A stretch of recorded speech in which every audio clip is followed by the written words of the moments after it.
Hi there, and welcome to my Sunday morning show. Thank you so much for tuning in. For those of you who are in Asia, I want to wish you a Kung Hei Fat Choi, which is it's Chinese New Year in China, Hong Kong, Taiwan, and a lot of places that celebrate it. So, and Singapore, of course. And as most of you know, Danny and I spent most of our lives in Hong Kong. So we used to celebrate this every year. So those of you that celebrate, really wish you a happy New Year. Today I wanted to talk about a couple of things. Basically, first of all, I want to start by saying that I love receiving feedback from all of you. We have been getting so much feedback in recent weeks about this new train of thought that I've been on, where I have been speaking about empaths and, having also come up with the 4 different empath types. And we've been receiving so much positive feedback on it. And a lot of people seem to be helped. But I love receiving all kinds of feedback, even the feedback where it's more, I guess you could say, people that are questioning it or constructive criticism and things like that, because it helps me to go deeper into explaining things, and it helps me to think deeper about things. And so today I wanted to talk about that, and I'm also going to talk a little bit about healing and health, because I have been in the last week or two receiving a lot of emails and messages from people who seem to be struggling with healing. And so I just want to put in a few words about that as well, and sort of about how to heal while still trying to be detached from the outcome and that sort of thing. So one of the feedback that I have had in one of the comments or an email I received was someone who asked about labels, and are we not labeling people when we label them as empaths? And then aren't we further labeling them when I said there are these different types of empaths, when I say that we're not all the same. And so aren't we further labeling them by saying some of you are dolphins, some of you are unicorns, some of you are dragons, some of you are sorcerers. So are we not further labeling people? So I want to start by saying my rule of thumb when it comes to labels is that if a label boxes you in and makes you feel restricted or constricted, then it's bad, and then yes, it's a label. But if a terminology or an understanding of something sets you free and actually makes you feel better about yourself, then no, I don't call that a label. I call that a definition. And so I want to explain to you by telling you a little bit about my experience with discovering that I'm an empath and how it has actually helped me and how it has actually set me free, while at the same time realizing that not everybody who is an empath is the same. Hence, I started devising all these different archetypes as I went down the rabbit hole of learning more and more about what it means to be an empath.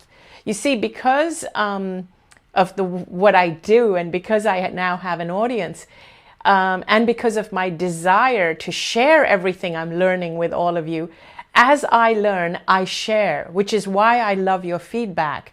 I'm not out there saying this is the one and only truth.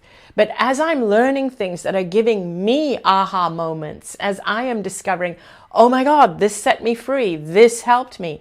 One of the things that I learned in my near-death experience was that the idea is to feel expansive and free.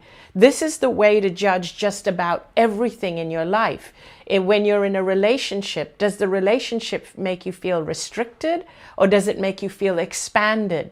When you choose a job, does the job make you feel restricted, like you have to be someone you're not? Or does it make you feel expanded, like, oh my God, this is my purpose, I'm following my calling? So I realized that as like the big truth about living life. Even when going for health options, healing options, does it make you feel like you're a sick person? Or does it make you feel like, oh my gosh, this makes me feel good, like I'm on the path to wellness? That's how you make your choices. Make the choice that makes you feel more expanded. So when it came to identifying or discovering the word empath and what it means, and whatever body of work is out there, which is not a whole lot, on being an empath and what it means to be an empath, it made me feel expanded. It made me feel, oh, I understand now. I can work with this. I can, in fact, expand on this. In fact, I can develop even more tools to help the empath because of the experience I've been through. And as I develop, I share. That's just who I am. It's just what I do. So hence, I loved that I got that feedback, because it allowed me to go internal and ask myself, am I labeling? And I realized, no, I'm not. And here's the other piece I want to say, is that it's not a label, because I am not saying that, because there is no judgment. There is no good, there is no bad. It just is. It sets me free because I get to understand who I am. Several years ago, Danny discovered a body of work on Asperger's syndrome, and he related to it so much that it actually set him free, because until then he thought there was something wrong with them. And I remember one day when I actually mentioned on a show, maybe a year or two ago, that Danny has Asperger's, again somebody wrote in and said that I was being judgmental or labeling him. But actually there was no place in my psyche, mind or heart where I was saying it as a label. It really was because that's something that he was so happy to discover, and continuing to discover how it's his strength. So what I realized is that being an empath is my superpower. Hence, it gave me the inspiration for my next book, which is called Sensitive is the New Strong.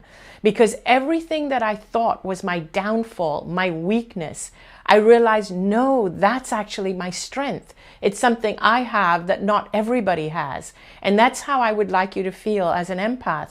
It's not a curse. Many of you write to me and say that I don't like being an empath. It's too tiring. It's only because you don't know how to use it. You don't realize it's your superpower, which is why I talk about it. And I need to create definitions, because that's just how language works. And judging from the positive feedback I've had, it's certainly helping a lot of you. And so I just want to give you more information along those lines today about being an empath. So I want to also say here that people who are not, I'm not judging people who are empaths, and I'm not judging people who are not. People who are not empaths are not bad people. They're not evil. We're all just people. And people who are not empaths have other superpowers. And even then, even having said that, being an empath and not being an empath is not a hard and fast line. It's not a hard and fast division. It's a spectrum. And everybody falls somewhere on that spectrum. And the people who I refer to as empaths are really the ones for whom this is something that is so prominent in their life that they find it hard to put it aside. They find it hard to make rational judgments without their empathy getting in the way, for want of a better way of expressing it. So the people who I refer to as empaths, it's almost like you cannot separate the emotions of others from your own. And yet there are certain people who are full-blown, like you can full-blown intuit what everybody is feeling, but you don't absorb it in your own body. Those are the ones that I have in my empath quiz categorized as sorcerers and dragons. And then there are those who actually feel it in their own body. You feel physical symptoms and you think they're your own, but actually what you've done is absorbed the physical symptoms of other people. So this is why I've had to come up with terms to define different types of empaths. Now here's the other piece that I just wanted to add today. Like when I discovered that I was an empath, here's one of the things I started to realize. It was that when you're an empath, And if you are the type that kind of absorbs it into your bodies, and in my empath test, this would be the unicorns and also probably the dolphins, one of the things that happens is that things get exaggerated in your own mind. And when I say things get exaggerated, like pains and hurts, and also there is a tendency to take things personally when it's not meant for you. And I had to become aware of this tendency in order to be able to see that I was doing it, because empaths tend to think that everybody thinks the way they do. But that's not the case. Not everybody thinks that way.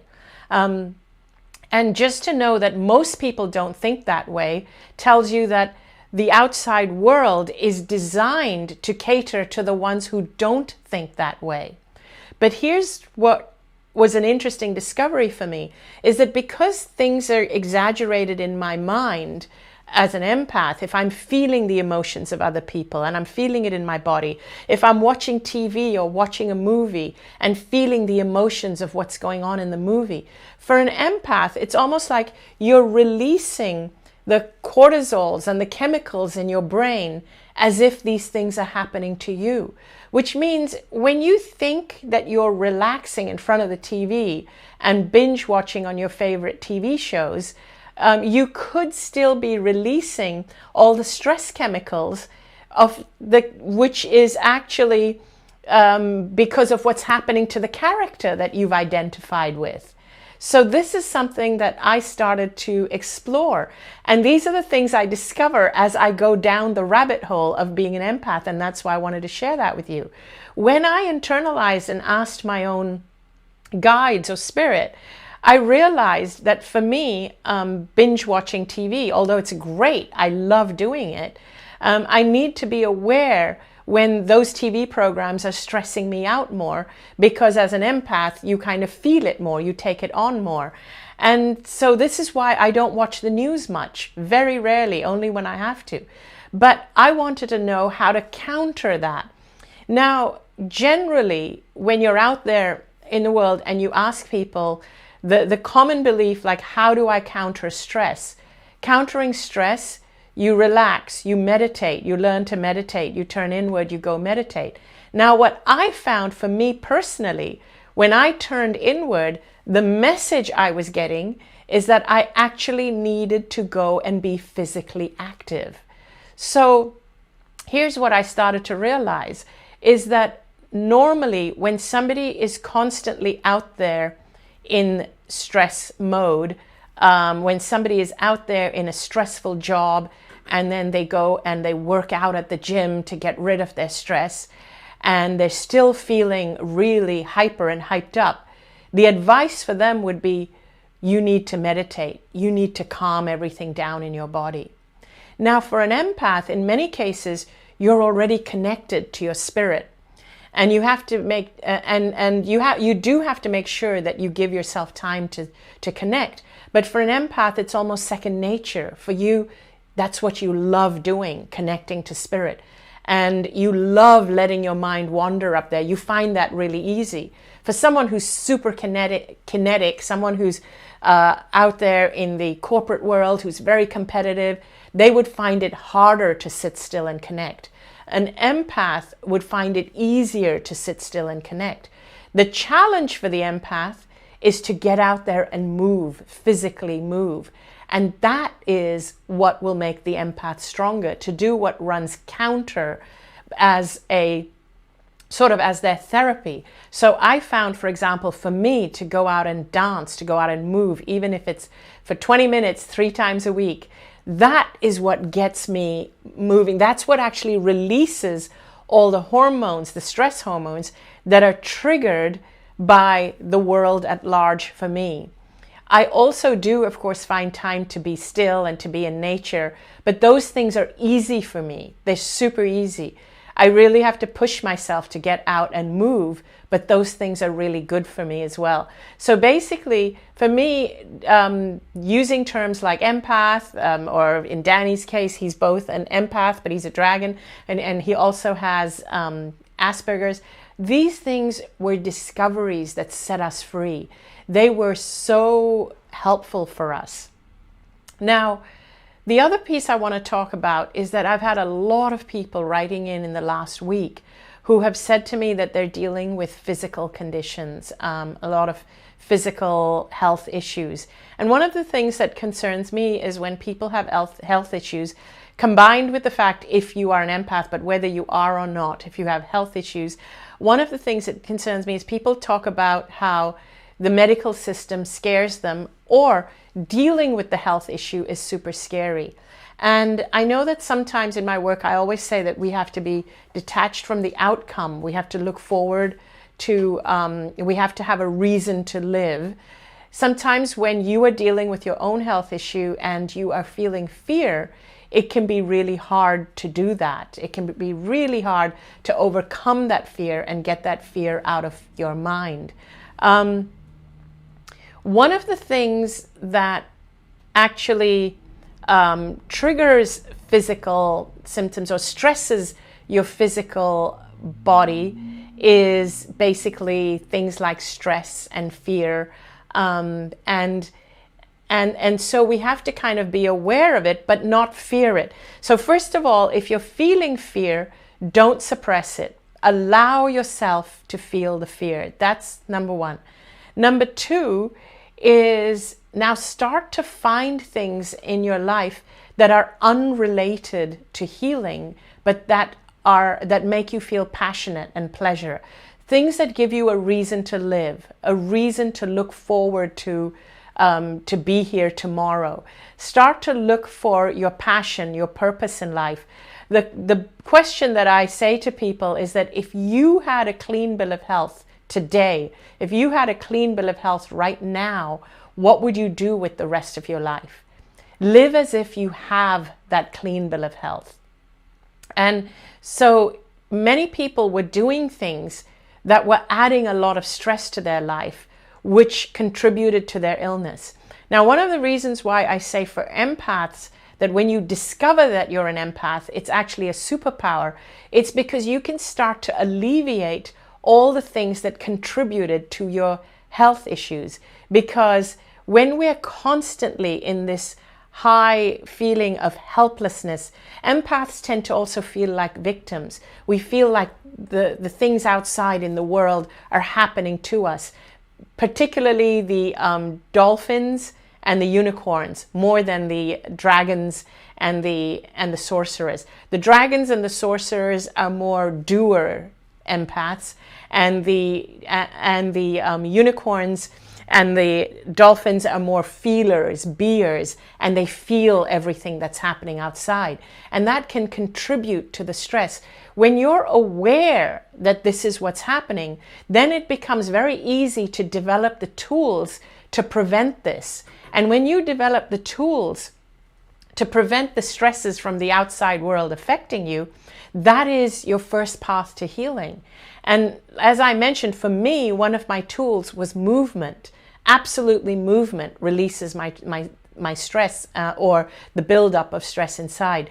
Because sometimes for empaths, getting quiet and meditating sometimes is also an opportunity for their mind to run wild and for the fears to even get exacerbated. So I want to tell you that if that's what's happening to you, don't suppress the fears.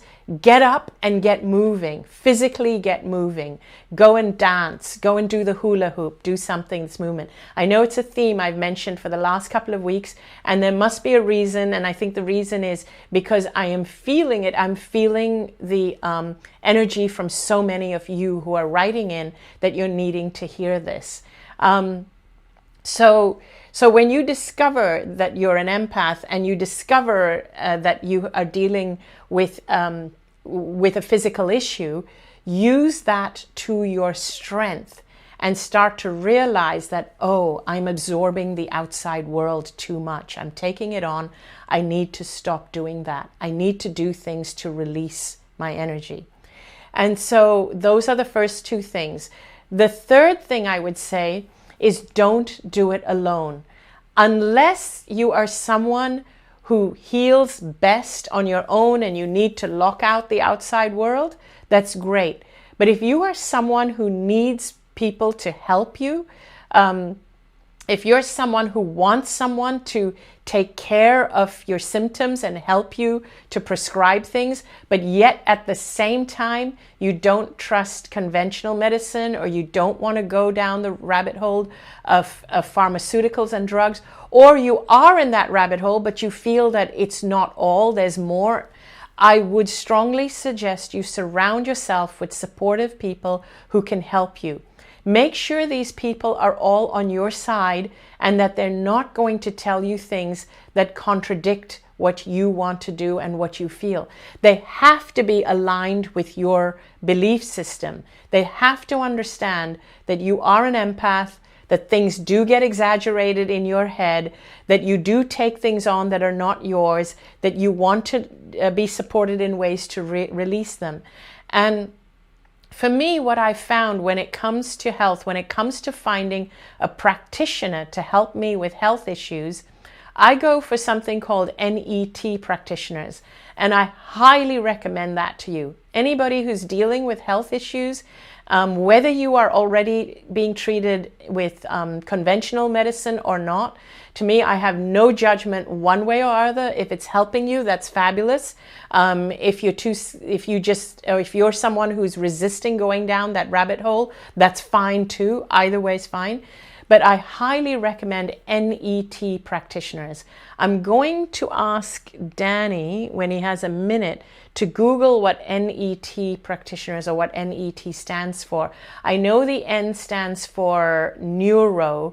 So it's neuro something T, N-E-T. I think it's neuro-emotional therapy. That's what I think it is. I'm going to ask Danny to confirm it for you. Look for NET practitioners near you. NET is brilliant, particularly for empaths, but it's brilliant for anybody. Even people who don't believe in it. I have come across people who've said, to me, this is woo-woo, it's crazy, I don't believe in it, but it works. And the reason it works is because it's been scientifically tested and proven. And NET literally, I swear, can heal anything, including cancer. They will never claim it can, because if they claim it, they will attract too much attention and they will be brought down. So they do not claim it. So don't be afraid that they're not saying they heal cancer, because basically what they do, it's not about healing cancer. It's not about labeling illnesses. See, I have an aversion to calling cancer cancer. I have an aversion to labeling illnesses. What NET does is that it allows you to transform every kind of disease and imbalance in your body and bring you back to harmony, emotionally, physically, in every way. That's what I love about NET. I've been doing it for about the last year or so, and it has been helping me so much in going through this whole new phase of my life, in being having more energy for all of you, being able to serve all of you, and being more in tune with my inner self as well as my physical body. It's helped me to connect with spirit more as well. So Danny is now telling me NET stands for neuro-emotional, I was right, neuro-emotional technique. Yes, neuro-emotional technique. Google it and look for a practitioner near you if you're dealing with a physical disease that is just way too much for you to deal on your own, and you feel you're not getting the kind of support that you really want from conventional medicine therapies. Now, neuro-emotional technique, let me tell you a little bit about it. They tap into your own body. It's muscle testing, but it's so subtle the way it's done. When I learned muscle testing personally, I remember I had to stick my arm out and somebody had to press it down, and it wasn't accurate because my arm would get tired. Whereas with NET, the way they do it is so subtle that you don't get tired, and it's actually superb. And if you have read the book Power versus Force, by David Hawkins, I think that's his name, Power versus Force. He talks about it in that book, and he talks about the science behind it and how it is about your own body communicating what it needs right now to be helped. The best part about working with an NET practitioner is literally you can give the problem to the practitioner. In other words, you don't have to carry it. And that is the part that really bogs people down when you are going down an alternative route. It is very easy to feel alone when you're someone who doesn't want to feel alone in your healing. One of the attractions of allopathy is that the doctors kind of take everything in their own hands. And on the one hand, they take the power away from you. And some doctors, not all, but in some cases, the practice of medicine can almost make you feel fearful if you don't do it their way. And so when you don't feel their way is right, you kind of feel like you're caught between a rock and a hard place. You feel like, oh God, I feel fearful going their way, but I feel fearful not listening to them. That's what I found can be the downside of conventional medicine. However, there are a lot of doctors that are really good at making the patient feel assured. And if you are in that situation, and I would say that if you are going with conventional, please find a doctor that makes you feel assured, because a big part of healing is feeling that burden taken off of you. That's what I wanted to get to here, is that, and I want to repeat this, a big part of healing is feeling that burden taken off of you. If you are someone that is feeling burdened by your illness, you need to feel that burden taken off of you so that you feel light. If you are going it alone and are feeling fearful for your illness, that is the signal that you need to look for someone who's going to support you, but they need to support you your way. So again, if you're going the conventional way, find a doctor who is empathetic to you, who understands you, and who will help you, and who will support you and not take your beliefs away, not someone who will instill you with fear. If you are going the non-conventional way and you want alternatives, I highly recommend NET. Now, NET incorporates other things, like they can incorporate homeopathy if that's something you favor, because what they'll do is they'll test your body for what you need. So homeopathy is another brilliant way of healing, which I totally believe in, but sometimes I use NET to help me decide what homeopaths I need, what homeopathic remedies I need. You can incorporate Bach flower, you can incorporate food and diet, you can incorporate herbal remedies and other nutrition. So what happens with a lot of you is that you write in and you tell me that you get confused about what sort of diet to follow. You research this and you research that, and you think, oh, should I do TCM, traditional Chinese medicine? Should I do Ayurveda? Should I do Western natural medicine? Should I do Gerson therapy? Should I do the juice fast? What should I do? There are pros and cons. And then some of you say, but I need to eat protein and I need to eat meat. Some of you say, I feel I need to go vegan, but I don't know. Should I do it? Is it making me weaker, stronger? Am I doing it out of fear? NET eliminates all of that, because NET communicates with your body and actually tells you what your body needs at any time. And over the months, as you release the dis-ease, as you release your hold, because it releases your hold on the dis-ease, and as you release it over the months, it changes. The modalities will change. You might be on homeopathy for a while. You might be on purely herbals and diet and nutrition for a while. So your requirements change. And that's why I recommend it strongly, because it takes in a lot of different modalities, but what it does is that it taps into your body to figure out what your body needs. So that's really what I wanted to share with you. For all those of you struggling with your health, who feel you're doing it alone, please don't carry the burden of fear of your health with you. Please don't carry that burden on your own. So you need to feel like there is somebody who you can give that burden to, somebody who is more knowledgeable than you in that area, who has expertise in that area. So by all means, reach out to an NET practitioner. From there, you may choose to reach out to homeopathy and others like that. So that I would highly recommend that route, and that's what I would do today if I were going through any serious disease. And be aware that some of the best practitioners will not make big claims because it draws a lot of attention from the FDA and other boards like that. It draws a lot of attention, and I can understand the need for there being all this kind of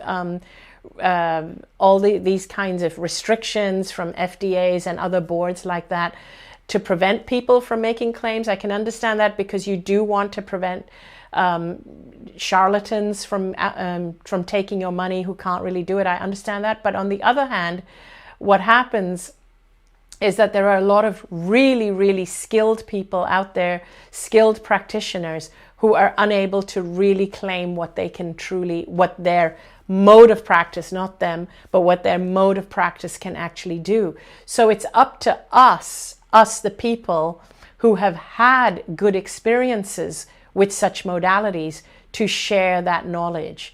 And this is what I intend to continue to do. This is also a reason why I am creating this new platform, which I am so excited about, because we're launching it next week, next Sunday, right? Boo! He's making a face because he is like working round the clock to get this done. We're so hoping to have it by next Sunday. We have components to put in it because we want to have chat rooms, like we want to have communities where you can actually communicate with each other with like-minded people. I want to be able to have interactive video chats with my audience so that you can actually ask me questions in real time on video, appear on your video and ask me questions, and I can be answering your question directly. And so this is what I really want to be able to do, is to have real-time interaction on video with you. This is the big difference between what we're doing now and what will happen on the platform.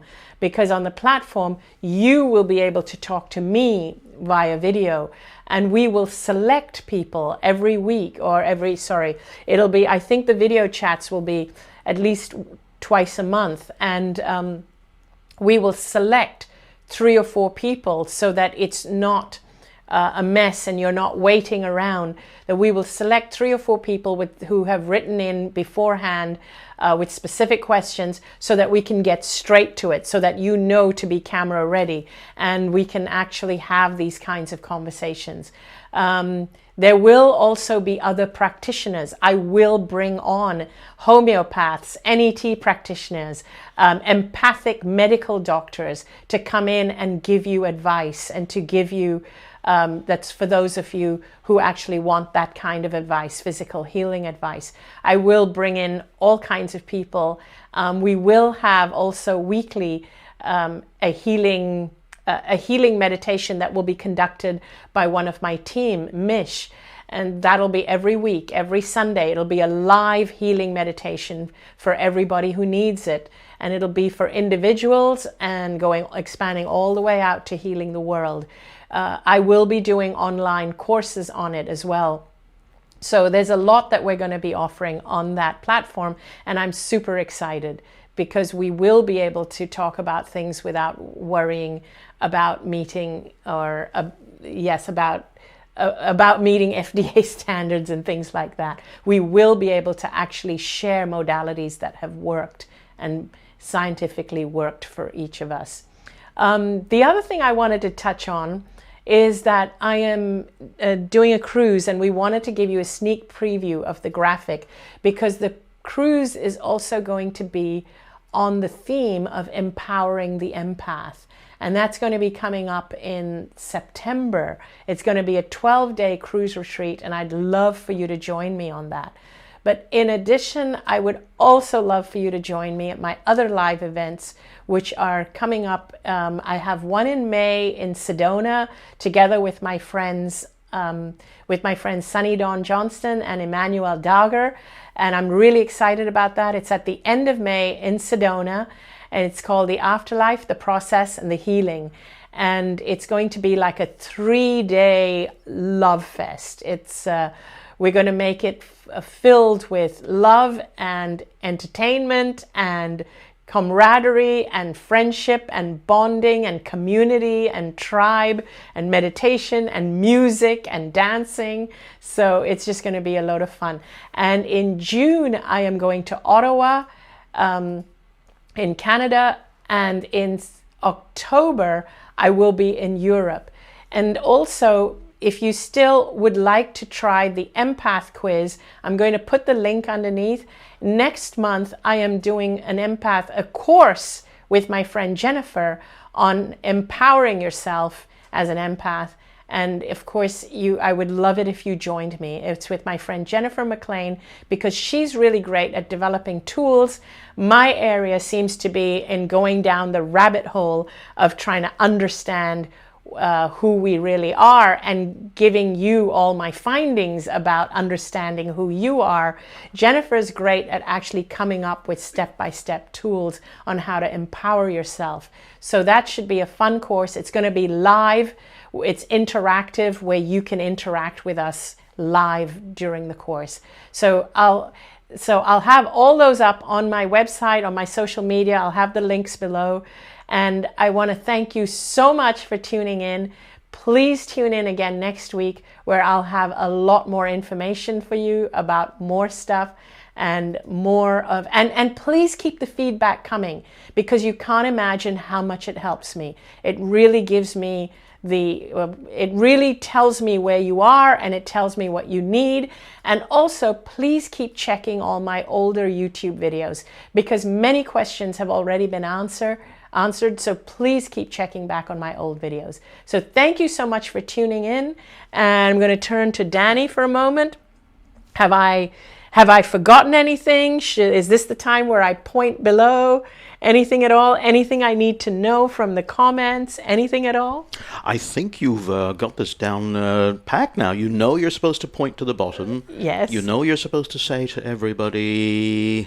that I'm supposed to say tune in next week, or check out... You're supposed to look at the camera. Oh, okay. I'm supposed to look... Wait. You know what I forgot to do? I forgot to drink my tea. This is Tea with Anita. It's tea with Anita. A few people did say that they don't see me drinking tea on my show, so here you go. I do forget to drink my tea. I get so... It's almost like I'm channeling. I'm just like, I got to say this. My mind works faster than my mouth, and I don't want to forget what my mind is kind of, downloading. Okay. Point down. Okay. So all the details are below. Check below for all the links and the details. And I look forward to seeing you next week. And if you enjoyed this video, please click like, please subscribe to my YouTube, and please like my Facebook page. Thank you so much, and see you next week. Bye.